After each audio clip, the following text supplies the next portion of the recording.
عجیب غرور لري دا وطن هر زلمی باتور لري دا وطن عجیب غرور لري دا وطن هر زلمی باتور لري دا وطن اسم من محب الله عرفان است.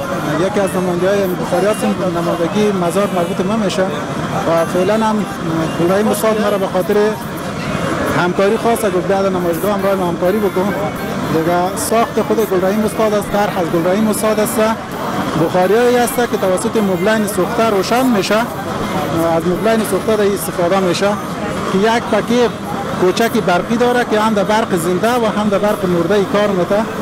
کسایی که برق زنده دارن و خوب اگر نداره از برق بطری یا برق سولار میشه در استفاده شود.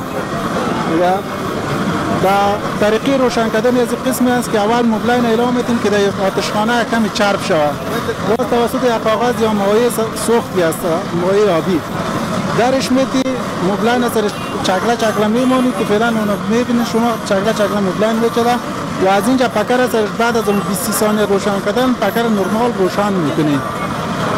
پکر روشن میکنی در میگیره. وقتی که در گرفت پکر سرعت شکم بیشتر میکنی. اگر خواستیم آتش بیشتر شود دیگه مبلین یکم بیشتر میکنی و پکیش هم همزمان کتش بیشتر میکنی. این یک چیزی است که هم در آشپزخانه کسی که دیگ و دیگدان و چای خود جوش میته اینجا میشه از او استفاده شد و دیگش کنه چای جوش خود بانه و در همزمان میشه از این بخاری ها استفاده شوند که این بخاری هایش هست که هم بخاری چی داریم؟ اوداندار داریم و بدون اودان هم داریم. جای نل هم داره در خانه باید از نل باید استفاده شود در بخاری ها. نجات مات نمانی پشانی د پولاد نجات سر ټټین